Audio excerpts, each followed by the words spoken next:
What's going on, Walking Dead fans? This is my review for Fear the Walking Dead Season 6, Episode 16, titled The Beginning.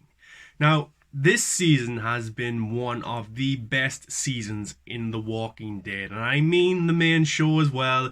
It's just been absolutely brilliant. The storylines, the character development, it's just been really, really good. The directing style has improved. Just everything. It really, really has. And it's shocked so many people. And it's brought many people back to watch Fear. Maybe even watch The Walking Dead. And you could argue that this season for Fear the Walking Dead may have been better than maybe a few seasons of the main show of The Walking Dead. So that's crazy. That is crazy. But this episode, of course, was the big finale for this season because the big missile was launched by Teddy and his cult to blow up the world. To cause the end is the beginning. This new beginning for the world to restart. And Teddy's group were all going to sacrifice themselves, and some of them were going to survive and build the next world and stuff like that. But Teddy's a madman. He really, really is. But we opened this episode with Rachel, who we got to see in the first episode of this season. Now, my favourite episode of the entire season was the very first episode. The End is the Beginning, I think it was titled, the one with the bounty hunter. The bounty hunter killed this guy that Morgan met. He had a wife.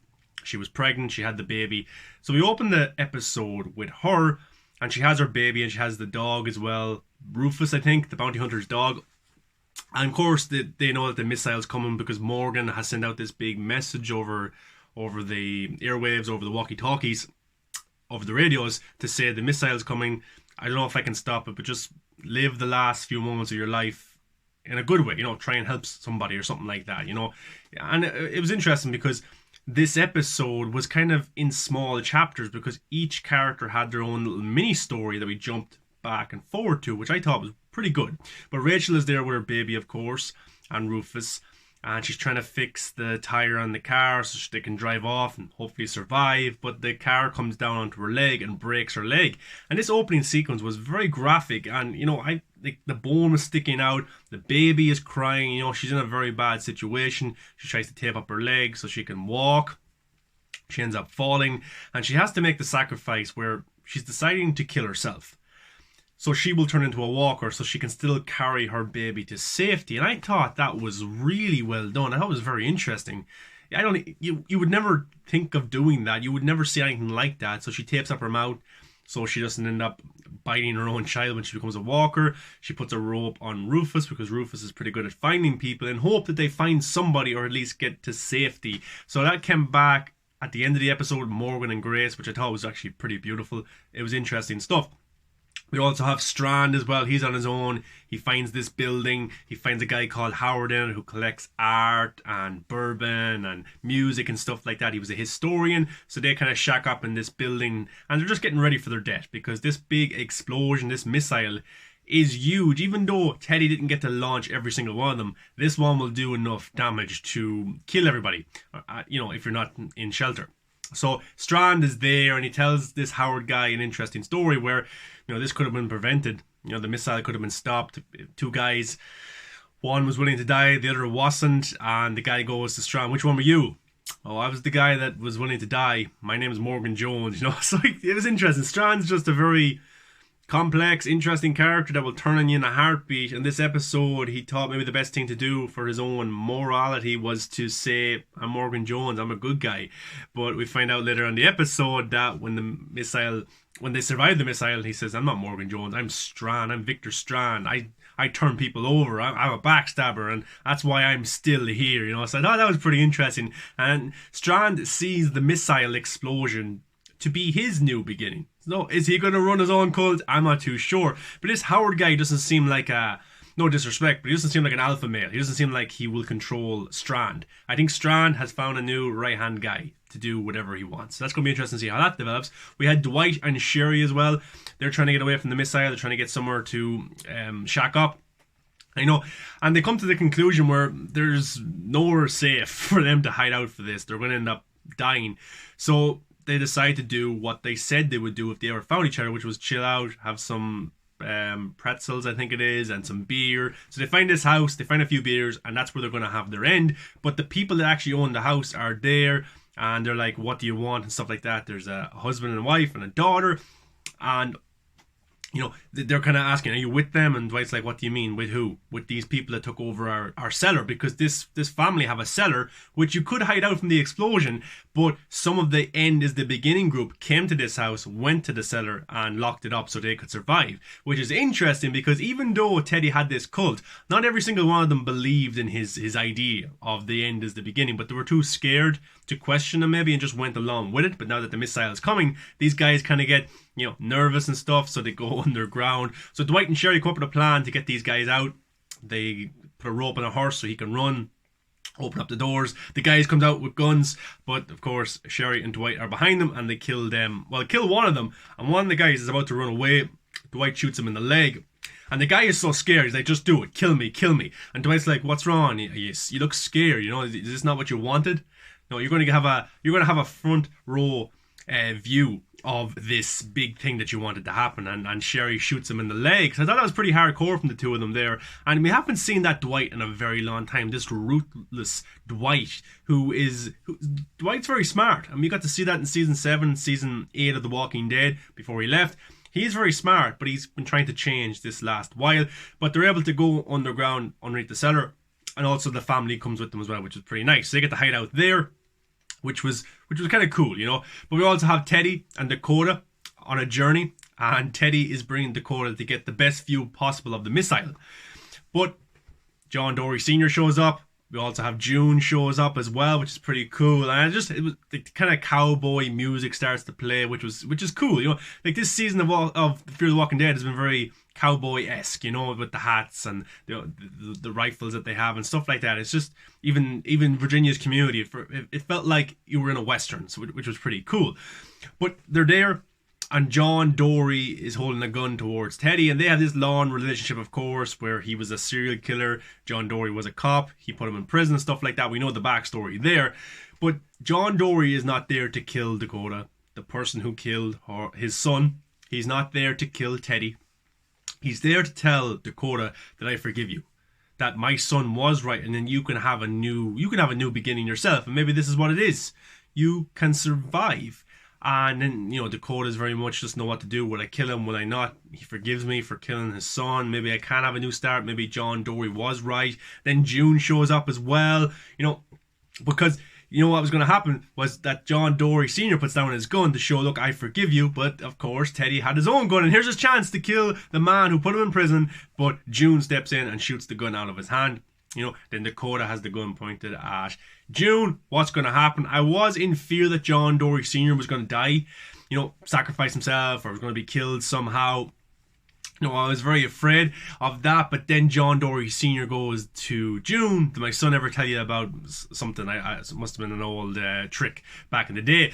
But he shoots his gun in the sky, and it startles Dakota to shoot John Dorie Sr. I thought he was going to die, but of course she's nervous. She only shoots him in the arm, and then June is able to shoot the gun out of her hand. So, and then there's a big kind of talking discussion about June tells Dakota, I forgive you as well. Look, let's move on from this. This is a new sign. And John Dorie Sr. discovers what Teddy's overall plan was to let off the missile, but also survive the missile and also be a part of the End is the Beginning. He was never going to sacrifice himself. He had this little tunnel that was covered up with leaves and dirt and stuff, where he was going to hide out when the missile went off, when the nuclear bomb went off. And then Dakota's like, you never told me about this. What's this about? And then Teddy's like, I couldn't tell anybody in case somebody found out about it, and then my plan would be ruined and stuff like that. So, I thought that was very interesting. Pretty cool stuff that Teddy was never intended for himself to die. And Teddy's an unbelievable villain. He has been one of the best Walking Dead villains of all time, but he meets his end in this season. I never expected him to make it out of this season. I really didn't. So, so June and John Dorie Sr. go underground to hide out. Dakota, everyone's probably happy that Dakota has died now, but she doesn't want to go underground. She gets a gun, she picks it up, and she kills Teddy. So Teddy is killed, and Dakota has killed her last person, because just as the missile goes off, they're too close to the missile. Some of the characters in this episode are far enough away to survive it, others are not. So you had Teddy, and you also had Dakota, who were too close, so they ended up dying. And it was pretty cool. And actually that scene reminded me, I think it was in Terminator 2, where Sarah Connor's having some sort of flash forward or some dream, and she's playing with her son, and then a nuclear bomb goes off and it comes at her, and it's just her skeleton left. It reminded me of that, and it was pretty cool. And the visual effects in this episode, the CGI was pretty top notch as well. I really enjoyed it. But you also have kind of a side mission going on as well. So we have the rabbi, we have Charlie, we have Wes, we have, I think it's Sarah as well there, Luciana, and they've captured Riley. And Riley actually gives up where Alicia is, that she's under a bunker underground, she's surviving there, let's all go there. And then Daniel's very suspicious of this. He's like, why are you telling us this if your big master plan is coming to fruition? Why are you telling us now? So that there was something very sketchy there as well. But Daniel's able to figure out that who the mole was. It's one of the people who was in Sherry's group. He was the mole, so he was feeding the end is the beginning group information. Daniel shoots him in the head. Pretty brutal, shoots him in the head because he was using the exact same saying as Riley, a phoenix rises from the ashes. So he figured that out pretty quickly, and that Riley was just kind of playing with them. He was telling them, oh, this is where Alicia is, but he never intended to bring them there whatsoever. He just wanted them to have a really good view of the missile. So he was tricking them. But also, while the group was away and Daniel was on his own, he was in the armored truck, and over the radio he heard somebody give coordinates of where to go to survive. But of course his memory isn't there, it isn't as good as it used to be and stuff like that, so he can't remember who it is, or but he writes down the coordinates. So now that Riley is lying, that's what they decide to do, is go to that location. So they all go there in the armored truck, and they eventually get there, and they're looking around like, there's nothing here, we're in the middle of nowhere, we're dead. Riley's laughing, and Daniel kind of pushes him down. He ends up dying as well. So, but who is it? Only the CRM. The CRM helicopter comes, which I thought was pretty cool. But it's not really the CRM, it's kind of like Al, because she's kind of rogue. She's kind of going on the side here with the helicopter. They all get into it, and they ride off into the sunset, more or less. But Wes was able to draw a graffiti on the back of Riley, which I thought was pretty cool. The end is not the beginning, or this is not the end, something like that. It's not the end. So that's pretty cool. They go off, and I wonder, are they going to go to the CRM location, or will she jot them off somewhere else? Because if the CRM find out that she's helping civilians like that, they will kill her. So that's interesting. The CRM is brought into this. We go over to Morgan and Grace, who are in the submarine. Morgan's not able to stop the missiles whatsoever. Grace says, look, we're not going to survive this.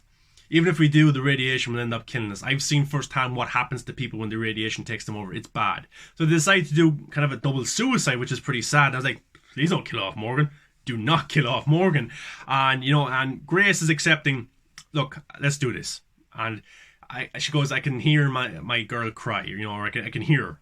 But there's actually a baby crying. It's not kind of manifested in her head that her baby, who she lost a few episodes ago, it's not her. It's actually real crying. And Morgan's like, that's not her. That's actually a baby. So they go outside the submarine. And who is it? Only Rufus and Rachel, who is a walker, of course, and the baby in the back in a kind of just attached to her. And I was like, oh, that's pretty cool and pretty sweet. So Morgan has to put down Rachel, which is pretty sad. Rufus did his job. He found people, which was awesome, and they have the baby now. And it looks to me that Grace and Morgan will raise the child as their own, very much in the memory of the baby that they lost. So I think that's going to be pretty sweet. But also, they're close enough to the missile as well, where they could get that will probably be a storyline that they bring into the seasons in the next few. They have to, because not everybody can survive this. Someone will have to get sick. I'm guessing Grace in a few seasons, maybe something like that. But we'll have to see how it goes. But the missile goes off, of course, and Strand survives, but Dakota's killed. Teddy's he's already dead anyway because he got shot, and you got Daniel and all that crew went off in the helicopter. But the first missile goes off, and Morgan and Grace kind of have to run and just kind of get shelter. But they're up in they're right beside it. They don't have any shelter whatsoever, but it's not, they're far enough away from it to kind of survive it. But they have the baby there, and Grace is getting it hard to look at the baby as well because she lost her own, which is acceptable. But they survived the first missile.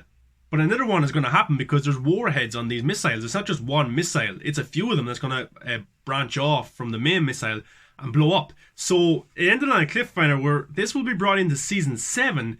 What happens with the rest of the missiles? Will Morgan and Grace, will they end up dying? How long can Dwight or Sherry stay underneath the ground, or June or John Dory Sr.? I don't know, because the radiation and just the destruction that it's causing. So we'll have to see how that goes. I think it's very interesting. We're going to have really active zombies as well. Look, Could this change the zombies where they're able to run fast or something like that? Maybe not, but it's still pretty cool if they could do something creative like that with the zombies because of the radiation. I don't know. We'll have to see how that goes. But yeah, this season has been absolutely brilliant. I'm looking forward to it. Now, in this episode, we didn't get to see Alicia whatsoever. We kind of got to see her point of view from inside the bunker, so she will survive. And I'm guessing that kind of tunnel that Teddy had ready, I'm guessing that maybe leads to the underground bunker. Just a guess, I'm not too sure. But maybe that leads to Alicia's kind of her prison cell or wherever she is underground. So that's going to be interesting. But this season has been absolutely brilliant. I've enjoyed it. I think the performances, the writing, the directing, the cinematography have all been top notch. The twists, the turns. It's probably one of my favorite seasons of the Walking Dead universe of all time, and I really, really mean that. I think everybody involved did a really good job, and it's going to carry over into Season 7. It's already confirmed for Season 7, and it's also confirmed that this will not be the last season, Season 7, so we will get a Season 8. So I'm guessing if the writing and the budget and everything stays up to the standards that this season was, everything, then we will get a Season 9, we will get a Season 10. It might even outlast the main Walking Dead show of 11 seasons. Maybe. I would love to see this to get to season 10, at least. If the writing stays the same, if it really, can kind of get better. If it can get better, then that's amazing. Will this cross over to World Beyond because of the CRM or the main show or the Rick movies? I'm not too sure, but it's all very exciting to be a Walking Dead fan right now. The main show, The Walking Dead, is shooting its final season right now, which will air this coming August. It's not that far away. August, season 11 of The Walking Dead. We also have World Beyond, which will come back too. Hopefully the Rick movies start shooting pretty soon. No word there yet, which is pretty disappointing. It makes me fear, will it actually happen whatsoever? But guys, I want to hear your thoughts of Fear the Walking Dead Season 11. Did you like it? Did you love it? Did you think it was mediocre? Let me know in the comments your review of the season.